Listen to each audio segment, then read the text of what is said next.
A warm welcome to all. So welcome back again. So in the last class we discussed the subfamily 1 of the family Leguminosae.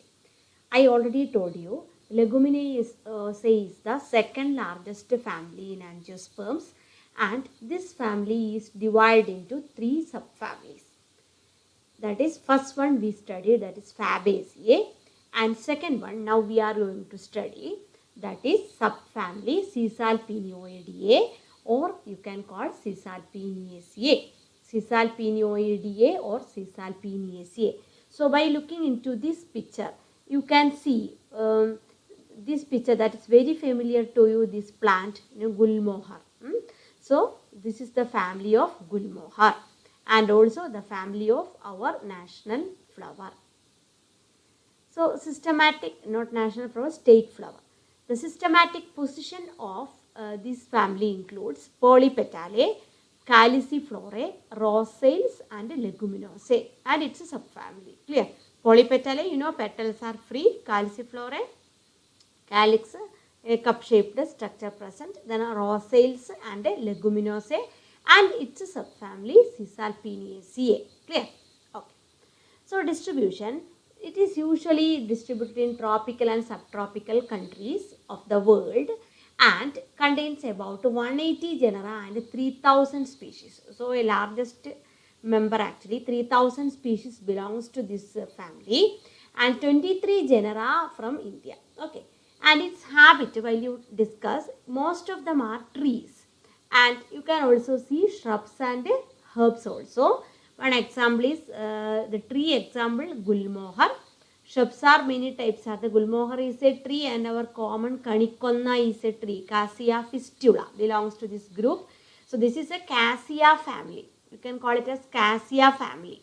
Okay. Cassia fistula is Kanikonna.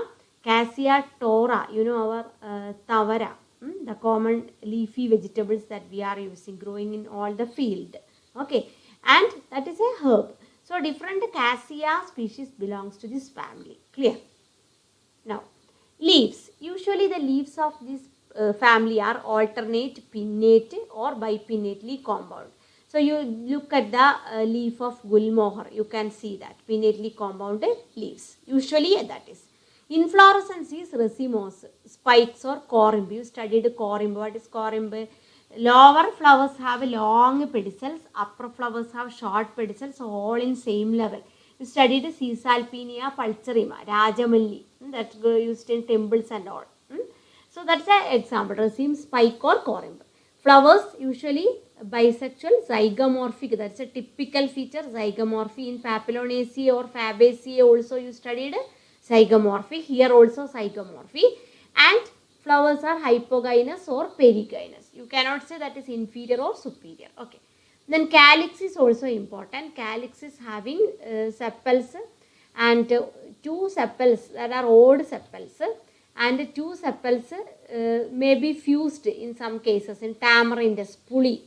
So in that the 2 sepals are fused, and sepals are like petaloid. Petals like sepal in Saraka, the Ashogam, a plant, a flowering plant, Ashogam. So in that the sepals are petaloid.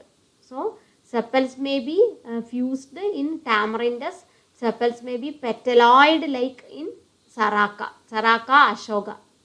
Okay, then corolla is 5 in number, and petals are polypetalous, free, and here you have to look upon the estivation, that is ascendingly imbricate, very important. In Fabaceae you studied descendingly imbricate. So usually questions may be arise to differentiate the flowers in Fabaceae and Caesalpiniaceae. Understood? Okay. So here the petals are ascendingly imbricate. Clear? That is posterior petal is innermost. Petal unequal in size. Some case absent. So petals unequal in size. Just look upon the Gulmohar flower, Caesalpinia pulcherrima flower, Kanikonna flower. You can see the petals are also of different in size, unequal in size. And the estivation is ascendingly imbricate. That is very, very important. Understood? Okay. Now, androecium. There are usually 10 stamens that are free in 2 whorls, outer ring and inner ring, 2 whorls of each. That is known as diplostomonous condition, arranged in 2 words. Okay, rarely numerous, but usually 10 stamens. But some cases are there. In Tamarindus, there are only 3 stamens. Okay, but about others?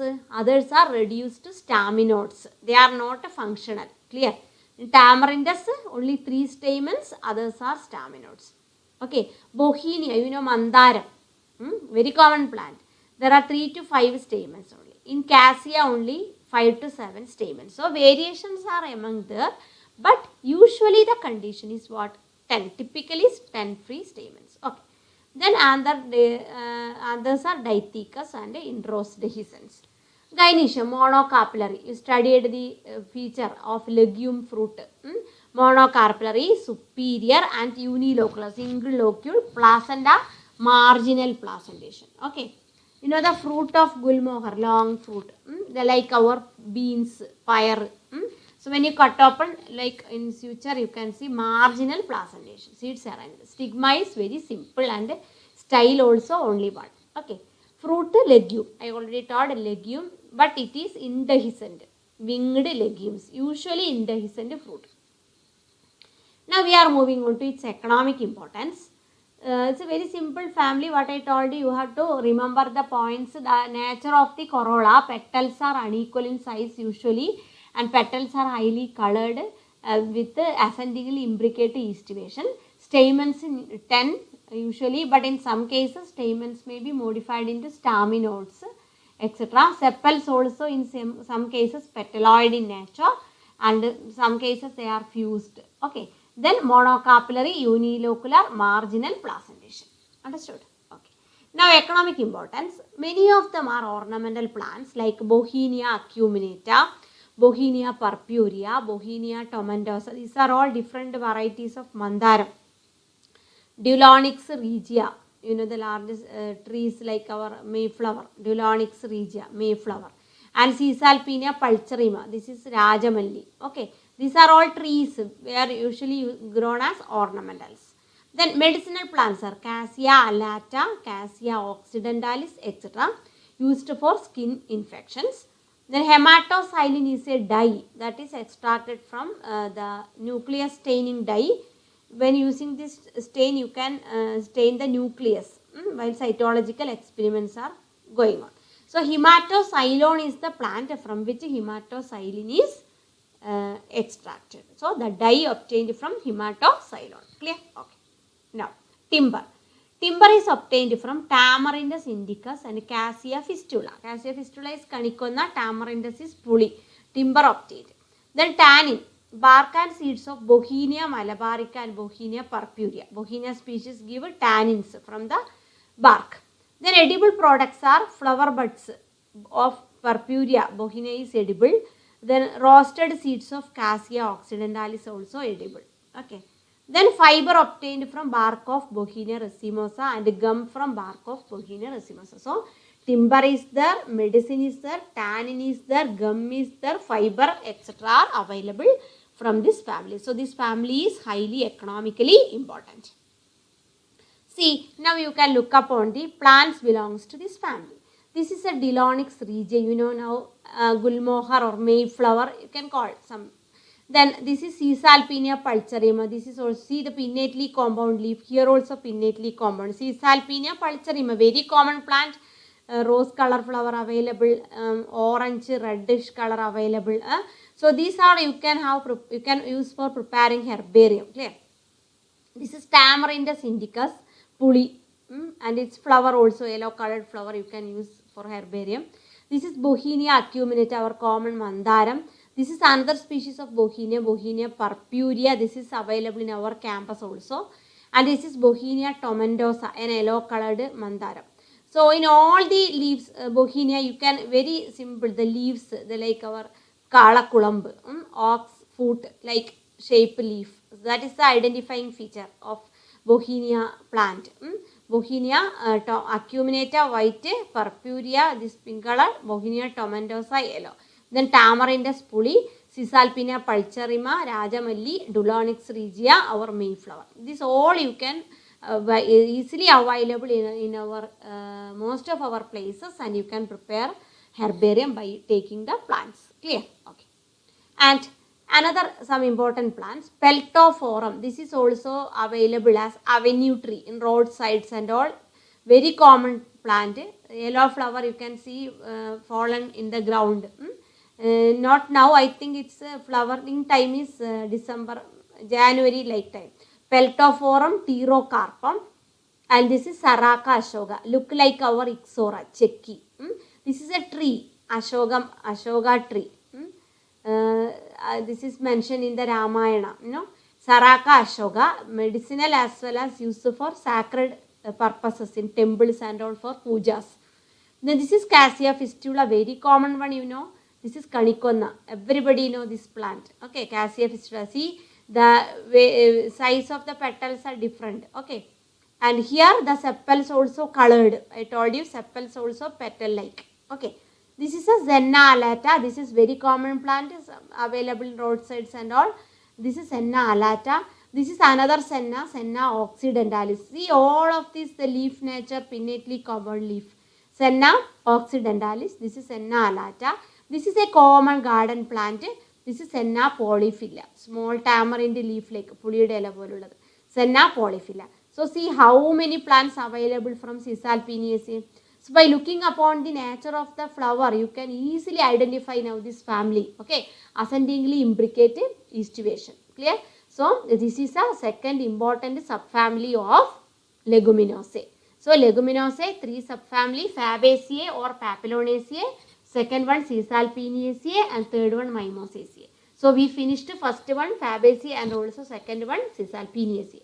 So Cisalpinaceae, most of them are tree, leaves are pinnately compound, inflorescence corymbus, spike or racemose, flowers with petals in ascendingly imbricate estivation. That's the typical identifying feature. Stamens 10 in 2 whorls. They are all free. Carpels, monocarpellary, unilocular with a marginal placentation. Fruit is a legume. And some very common plants, and it is also economically very important. So such questions may be also arise from this. So questions usually economic importance of the family, then corolla of the Cisalpinaceae members, stamens. Also some questions may arise from this, inflorescence, etc.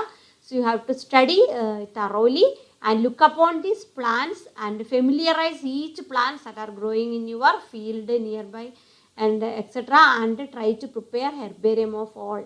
Okay. So I hope you understood well today's class and prepare today itself. Okay. Best wishes. Thank you. Now, I am also showing you some of the pictures that you have to draw in your record book. This is the picture of this Cisalpinia pulcherrima. See how this is the nature of the petals, the varying sizes. Okay. And this is the stamens, this is the ovary, this is the floral diagram. One more is there. This is the Cassia fistula. How this is the case where you can see the gynoecious carpels and stamens arranged here. A bent like gynoecium. And this is the stamens and the floral parts, floral diagram, etc. Okay, clear? Okay. So okay, thank you. So study well. Have a nice day. Thank you.